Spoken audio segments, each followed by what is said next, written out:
श्री राम जी विकारी थे, निर्विकार परमात्मा नहीं थे। निर्विकार परमात्मा कोई और है।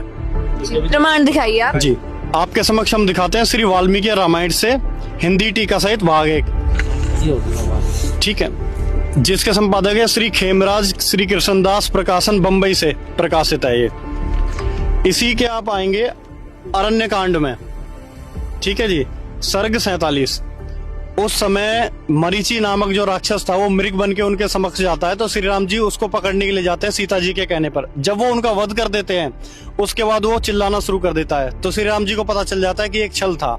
वहां से वो वापस अपने घर की ओर होते हैं, लेकिन उससे पहले वो एक और मृग को मारकर उसका मांस लेकर अपने घर की ओर चलते हैं, जहां पर सीता जी और लक्ष्मण जी उनका इंतजार करते हैं। इसी में अगर आप आगे आएंगे इसी सर्ग में, तो वहां पे क्या होता है कि रावण उस समय रूप बदल के जा चुका होता है उनके पास एक ब्राह्मण का।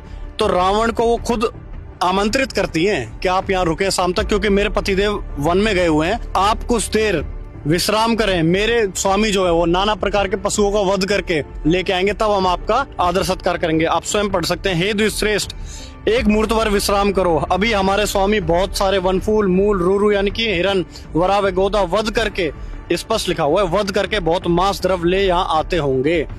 ऐसा तो है नहीं कि फल के जो पेड़ है उनको मार के लाएंगे, जीव को ही मार के लाएंगे।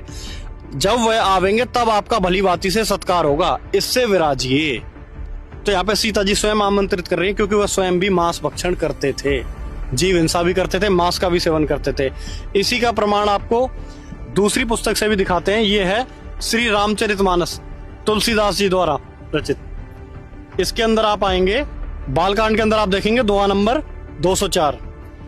बंधु सखा संग ले बुलाई, बन मृग्या नित खेले जाई, पावन मृग मारे जिये जानी, दिन प्रति निपुण दिखावई आनी। श्री रामचंद्र जी भाइयों और इष्ट मित्रों को बुलाकर साथ ले लेते हैं और नित्य वन में जाकर शिकार खेलते हैं। मन में पवित्र समझकर मृगों को मारते हैं और प्रतिदिन लाकर राजा दशरथ को दिखलाते हैं। अब मन में पवित्र सोच के मृग को मारते हैं, क्या उससे पाप नहीं लगेगा? जीव हिंसा नहीं होगी, उसकी तो मृत्यु हो गई ना।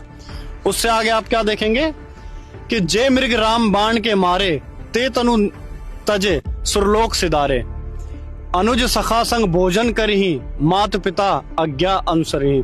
के अनुज सखा संग भोजन करी, के उन मृगों को मारते हैं, उन मृगों को मारते हैं और फिर उसका मांस भोजन के रूप में खाते हैं। या आप हिंदी में भी पढ़ सकते हैं, जो मृग श्री राम जी के बाण से मारे जाते थे वे शरीर छोड़कर देवलोक चले जाते थे। श्री रामचंद्र जी अपने छोटे भाइयों और सखाओं के साथ भोजन करते थे उनका, और माता पिता की आज्ञा का पालन करते हैं। तो ये कौन सी मर्यादा हो गई?